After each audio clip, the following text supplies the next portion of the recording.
This is the Stop Time Podcast. I'm your host, Lisa Hopkins, and I'm here to engage you in thought-provoking, motivational conversations around practicing the art of living in the moment. I'm a certified life coach, and I'm excited to dig deep and offer insights into embracing who we are and where we are at. So my next guest has been designing costumes for Broadway, regional theater, film and television, dance and opera productions for close to 30 years. He began his Broadway career with the groundbreaking musical Bring It to Noise, Bring It to Funk, directed by George C. Wolfe. Most recently, Paul is known for his work with both of Lin-Manuel Miranda's Tony Award-winning original Broadway productions of Hamilton and In the Heights. His feature film credits include Harriet for Focus Features, Hamilton for Disney Plus, and the recently released West Side Story directed by Steven Spielberg. TV credits include the HBO Original Film, The Immortal Life of Henrietta Lacks, starring Oprah Winfrey, and both The Wiz Live and Jesus Christ Superstar Live in concert for NBC. In 2016, he received an Emmy Award for NBC's The Wiz Live, as well as a Tony Award for Hamilton. Other notable honors include 2 Lucille Lortel Awards, 4 Helen Hayes Awards, a Princess Grace Foundation Fellowship, and the Princess Grace Statue Award. It is with great pleasure that I'm going to be spending some time today with Paul Tazewell. Paul, welcome. Hi, Lisa. Thank you. Thank you so much. It's wonderful to have you. Thank you for taking the time to be in the moment with me today. Absolutely. So I spent my morning immersed in the immense beauty of your work. I mean, I could have been there for days, and just wanted to take a moment and honor you and thank you for your contributions. Well, I really appreciate that. That's so wonderful. It's, I don't know if it's easy for you to recognize and, physically, viscerally, how you've impacted. And maybe you don't, because you know what I mean? You're always working, you're putting it out. And I'm sure that when you see this and you hear about the awards and you hear me read about you, what comes up for you? It's a layers of emotions and connection, and identifying with. I can intellectually be proud of myself. I mean, I can say, wow, that sounds like a lot of achievements, and I am very proud of that. Now, the question of, do I fully sit with that and embrace that? I do for a short period of time, and then I move on to the next thing, and that's just what I've learned to do. That's how I've learned to cope, I think, with being an artist and in a lifetime, creating a lifetime of creations, of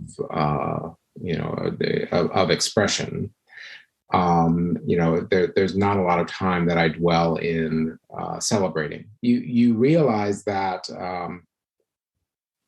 Well, I think early on it was about making a living. Fortunately, I've been able to marry what I'm passionate about with, my ability to make money from it. And I think that much of my career, at least 20 years of that 30 years that you're talking about was about how do I keep and maintain my lifestyle, and keep engaging with new directors, or getting onto new projects, and the bonus was that I was able to delve into a field that I love. I love the world of clothing. I love the world of research and creating new worlds, and recreating old worlds, and just that engagement with other creative people, other very talented people. You realize, when you're where I am, that life doesn't stop. I mean, there are all of these great things that might be happening, or these great achievements that are happening, not might be, but are happening. And I've learned to hold that alongside of life, and the challenges of life. For most of us right now, we're going through this pandemic, and you figure out, how am I able to manage both? And where is the celebration, in that? Some of the things that are happening for me, close to me, that idea of losing family members, losing people. I experienced that with my husband first in 2018, and just before Christmas, my brother passed away. My younger brother passed away, and where there are these explosive, very amazing things happening in my life, there's also great tragedy happening, and as for myself, I've been challenged with figuring out how to be present in both. That's been an interesting journey. What works for you? I mean, it's so interesting because in a way, and I get it. I mean, I'm hearing you say that, and you use the word explosive. I mean, it's true. I mean, right. If you look at all that's happening, to you, meaning in your career, it's a little bit kind of mind blowing, right? Because you're probably so busy doing it that it accumulates because you just stay on the path. I mean, I heard you say that you don't sit for very long to quote unquote embrace it or celebrate. And I even heard a little bit of almost guilt behind celebrate, or fear about, oh, I better not stay here too long. You're nodding your head. Does that land? I'm so curious. Sure. I mean, it's because there is always, for so many artists, and it's true for me as well, that, you've got that imposter syndrome where it's like, well, you're, and I guess it runs parallel. You're as as good as your last thing. You're as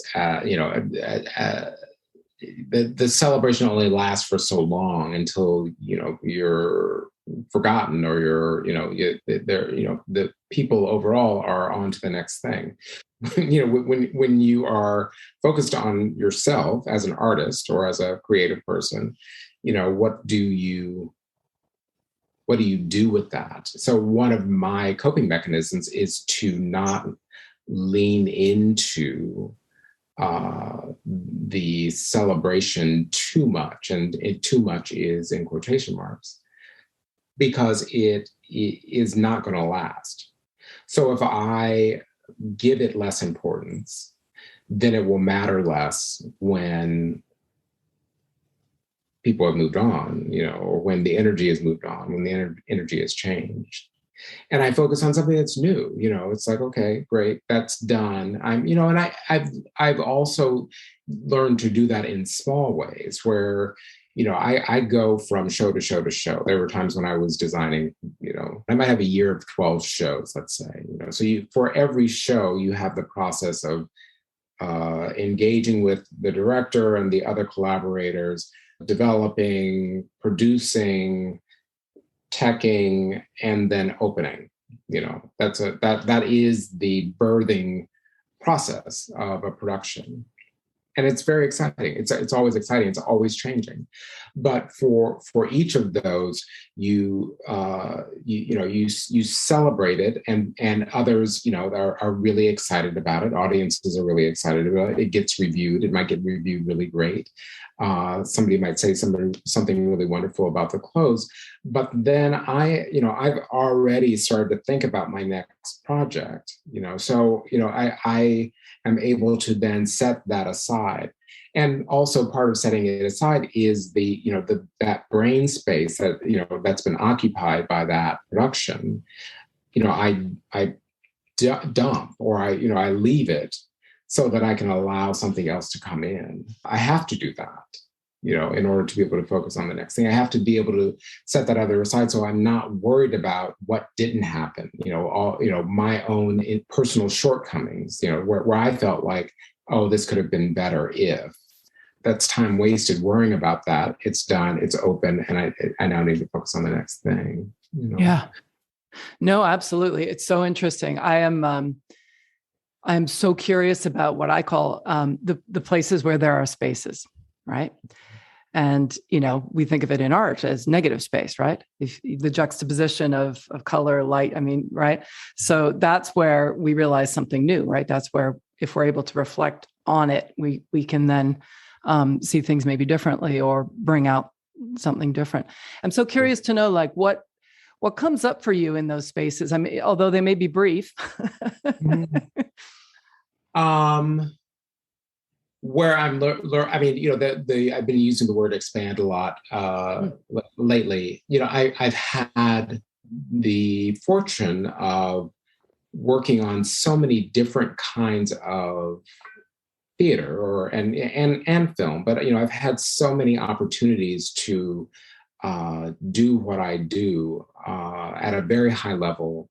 With those achievements, I feel really great about them, but it's on me to figure out what is that next challenge going to be, and by pushing myself outside of my comfort zone so that I can expand creatively. But I also have to be willing to say yes to that next that next offer, that next possibility. To have done Hamilton, to have designed the costumes for Hamilton, and go through everything that has given back to me and to so many other people, it's really hard to top that. And therefore, I don't want to look to another production to provide that. It needs to be, for me, something different, so that I can express in a different way, so I can push myself to express in a bigger way.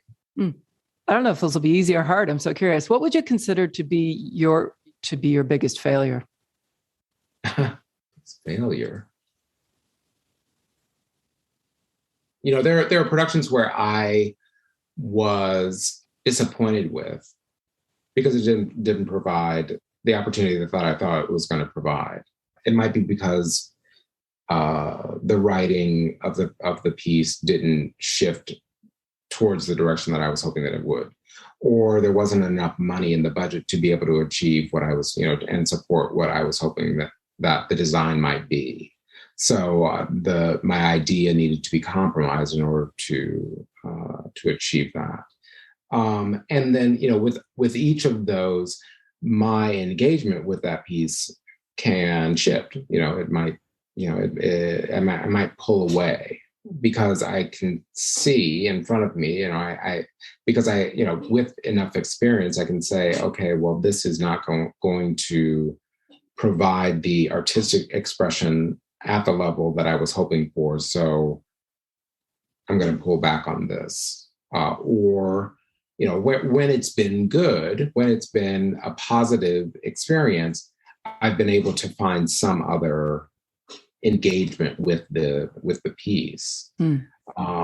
With each of those, though, I have to say, they've been learning experiences. I think that if I can, take away something, probably the most important, where it tells me something about myself, where I can say, what, the next time this kind of project comes along, that, maybe you need to think hard about the questions that you ask before you say yes.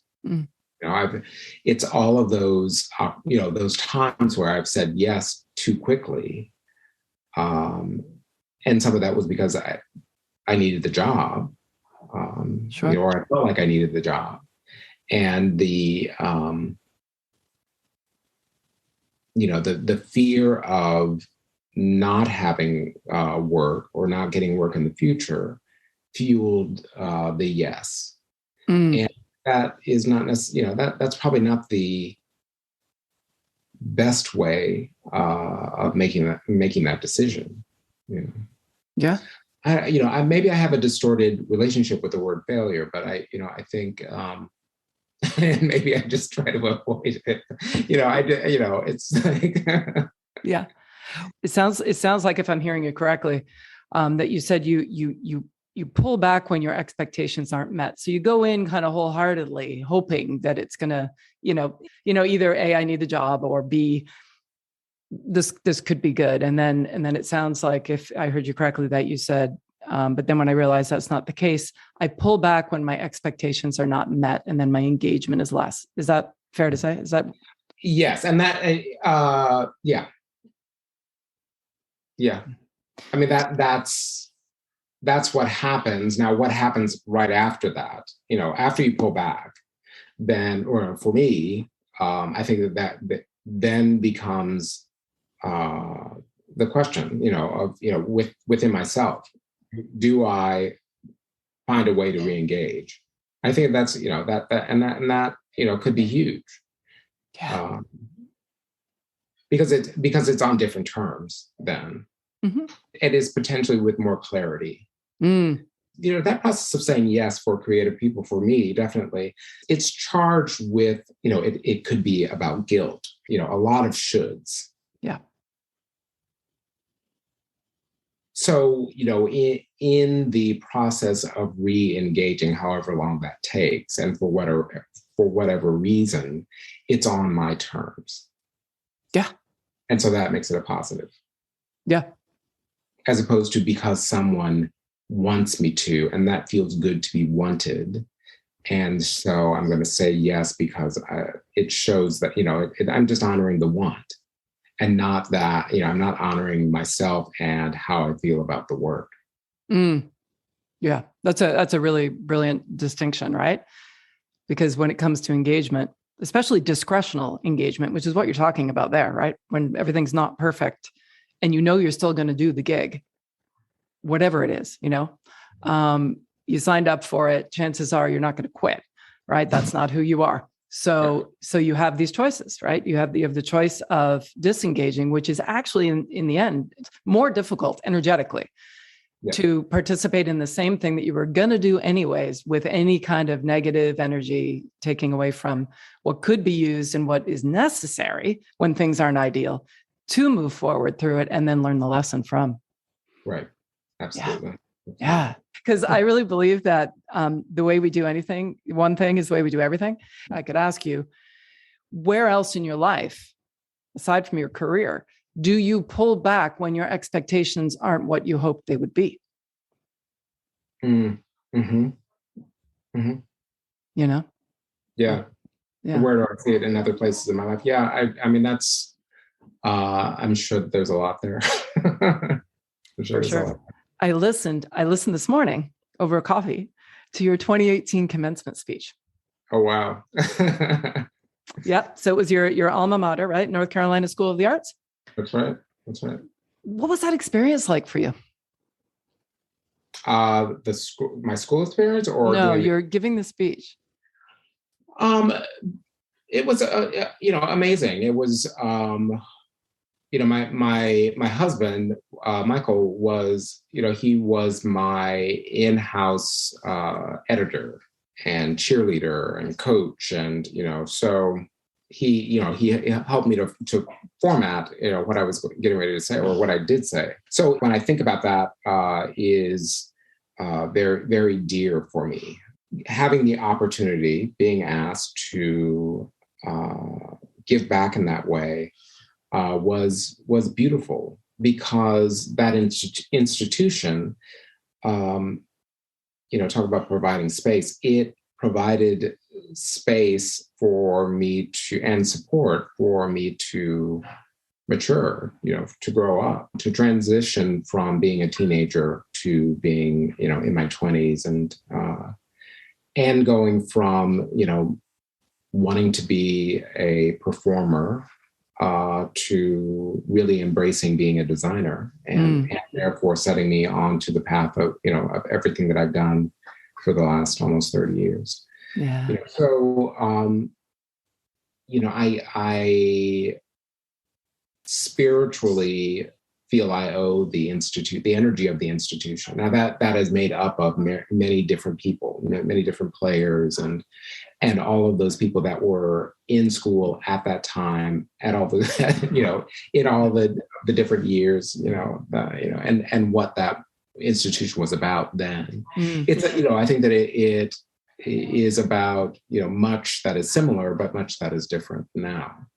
But with, what I spoke of in a very heartfelt way was, everything that I was taught and everything that I learned up to that point, and how I relate to what I do, and also how important it is to nurture those that come after me, that are younger than me and that are trying to figure out and are going through the same struggles that I did, and give them some direction. Yeah, no, for sure. No, absolutely. Did you ever in your wildest dreams imagine that you'd be a doctor, get an honorary doctorate? Not at all. Not at all. Not at all. That's special. Do you make everyone call you doctor now? I'd play. No. There we're back at celebrating oneself. Celebrating. I still am who I am. I'm still Paul. And I will forever be that 4-year-old Paul. Yeah. And so he's right by my side, and I bring him along hand in hand. Which is that is important for me, because that is where my vulnerability is, and that is where my power is as well. And so yeah, and that's where that's where the joy is, and the inquisitiveness, and I think that it's important for me. Yeah.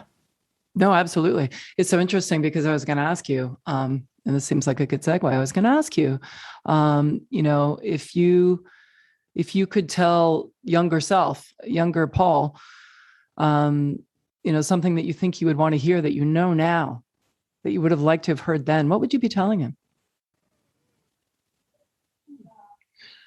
Strap yourself in. It's going to be, it will be a wild, joyful, emotional, full life. Mm-hmm. And it'll all end just fine. It'll all be a beautiful life. Mm-hmm. if you stay present. Yeah. Mm. When you were talking about failure, I think that fear is probably, that place of fear that might have kept me from saying yes to experience might be somehow connected to failure, to that word failure. And so therefore, when I look at my younger self, it's like, fear less and embrace more, trust more in the energy of living. Mm. I love that. In the things that you can't control, right? Yeah. Mm.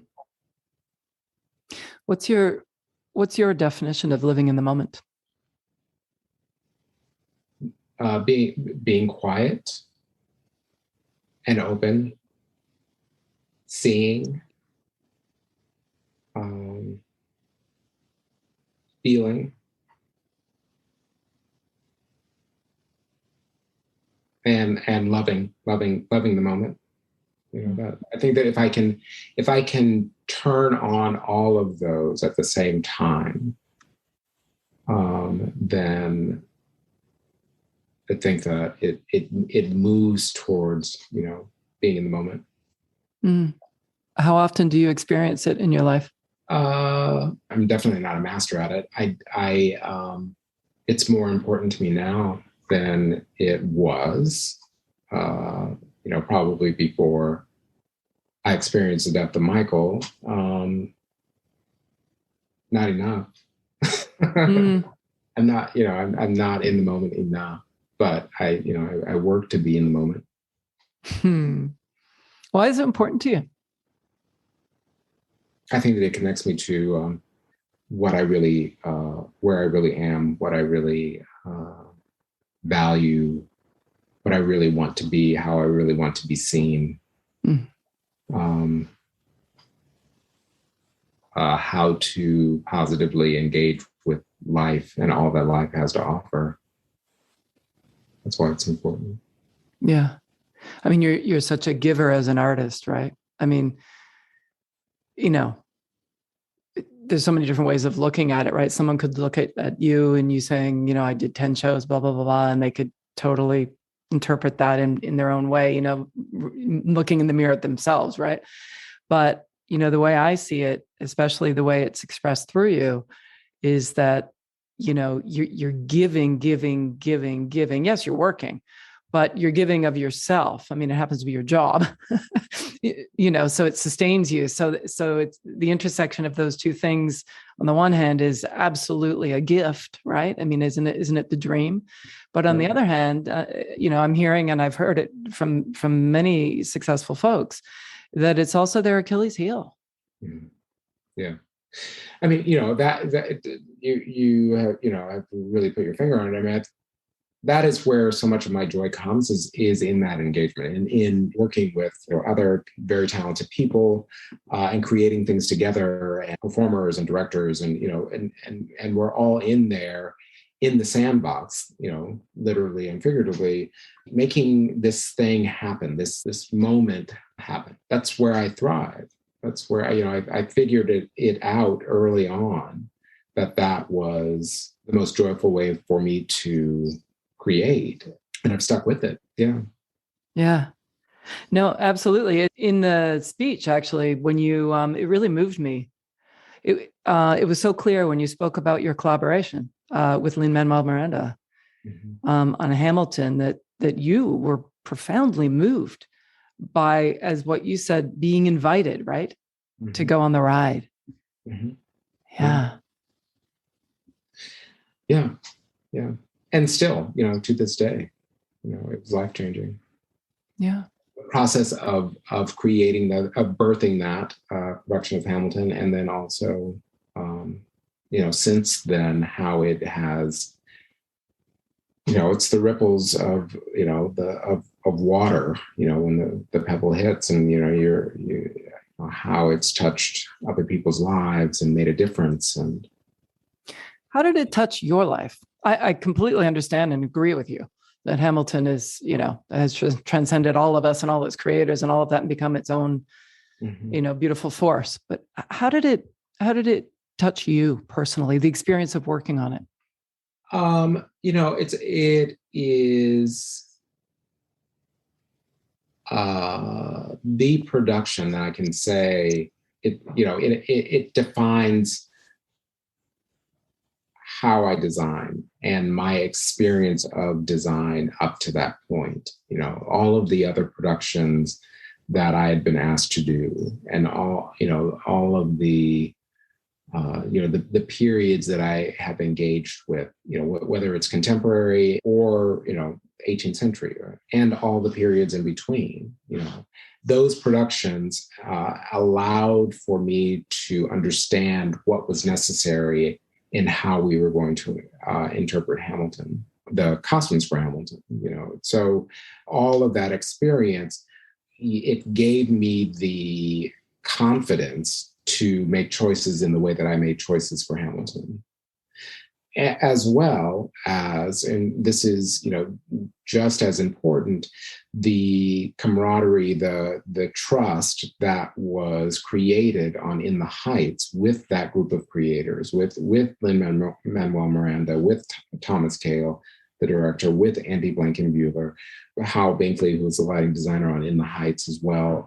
Like all of us sitting at the table, you're talking about creative brothers and sisters coming together to investigate how best to tell this story, and that's theater making at its best. It keeps coming up for me is you talked about getting in the sandbox as an analogy for which totally I get that. And each show we do, no matter what, right? Those are the people in the art, and we're jumping in.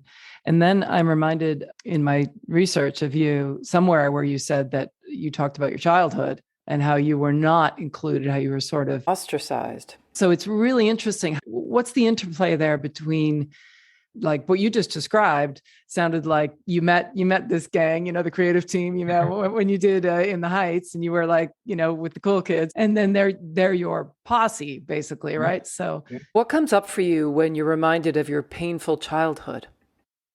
It was painful in that I was a very overweight child. I mean, I grew up and, I was asthmatic. That was developmental, and probably, that's also, I was saying, it's all the work that I did previous to Hamilton, and it's also the experience of growing up as Paul Tazewell. I'm really curious about the connection between you finally arriving with the kids in the popular kids in the playground versus where you came from. It's a special, kind of relationship when you are asked to join a group, popular or not, because of what you do, and that is, I hold that very near and dear. Being entrusted with my department and how I will visually bring to life my element of the story, I cherish that. That is very, very special. Especially with that group of creatives. And that's informed by how I feel about those people, those creative people, and also by the work and the integrity of the work that comes out of that collaboration. That's huge. It's huge. Oh yeah, no, 100%. And you had talked about they're pioneers. You were with the pioneers. I mean, it was really, and in many ways in art, we are pioneers, and that we're creating something that wasn't there. We're finding something that new. But in that case, obviously, in so many ways, it was truly a new world that was created. Absolutely. Yeah. I'm reminded of a story of your mother who taught you how to sew. And I had this image of the golden thread. So this thread that got woven until, and it makes sense when you refer to Hamilton as like the perfect, culmination of all of that. I can just see this beautiful golden thread, as the metaphor that created, that through obviously all your travails and all your experience that brought you to there. And it seems like that was a real singular moment where it was a finished part of you. And I want to acknowledge as well, because you speak of my mother, and that part of that brilliance is developing how I listen to, how I engage with other people. Is so much the way that Barbara Tazewell engages with other people. And I think that is why I get asked to do, as well as, I deliver on an idea. But my hope, and this is, also it ties to, what you were asking about, the commencement speech. And I hope that people understand, the importance of yourself and how you present yourself and how you relate to other human beings. Yeah. That is, you can even say that's 80% of how we get to an end result. It's how you listen, it's how you see other people. It informs how I dress people, because I saw some other character that I can apply to this character, and in that, hopefully staying present in the moment as you are doing that, so that you understand what the backstory is of all those decisions that you make and how it might resonate for other people. It's this huge web of how I hope to create. And then, and that's the idea. And then it's about, okay, so how do we create this? How do we make this? So you're engaging with other creative people, and working with personalities and figuring out how to pull out the best of who this Draper Taylor is, craftsperson, in making this, so that I can get the best result and we can all be happy. And then the person that we're putting it on is happy, and the director, and it feeds back to the audience. Oh, 100%. And it's so interesting because everybody, I think it would be fair to say, I think it's true. Yeah. As I said this out loud, everybody makes one decision every day, and that's what they're going to put on. Yeah. And Absolutely. it's mixed, with how you're feeling. Today I'm going to wear my sweats. Today I'm going to wear my jacket. There's all the mind comes in and makes these decisions about how you're feeling. So that's just everybody on every level. We can all relate to clothes. Some clothes, as a dancer myself, for some reason in certain pants, I can just turn better, not because the pants are just, I feel better, my old ripped pants or whatever. So it's so interesting to me that you as a designer, you've got so many elements that you're balancing, because you've got obviously the palette and the bigger, larger story. But at the end of the day, your designs and the buy-in of the person wearing your thing. If you don't give, if you're not a giver, if you're not an into it, and as you said, if you're not listening, it'd be an uncomfortable sweater that someone's wearing to a Christmas party. Do you know what I'm saying though? Like I just think about these things. I think about like how important it is on so many levels what you do. Without feeling self-important, that I think that what I bring to the event is an important element, definitely an important element. It is that first thought, like, as you said, all of us choose to put on some garment or some, layers of garments that will help them get through the day, help them do whatever task it is that they need to do that day. Mm-hmm. Or it will be a reflection of where they are emotionally, or both. And I think that's the medium that I use to silently tell those parts of the story. Yep. And that's a powerful thing. That's a powerful position to be in as a because the director is an editor, and also is telling that person where to move in space, and the choreographer is doing the same thing. But as a costume designer, I'm directly connected to the performer, actor, dancer, and reflective of, like you were saying, it's the energy of turning and what that is for you, and what all of your history is around turning.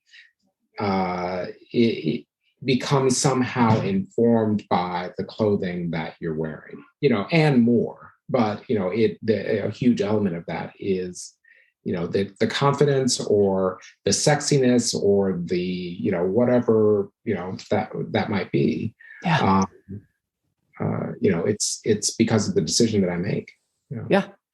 And it sounds to me, I've never worked with you, but it sounds to me like you're not the one that's my way or the highway, because that won't express, that's not good for the greater good. I can't imagine you getting with an actor and saying, this is what you're wearing, this is right for the thing, right? I mean, I don't know, maybe you are.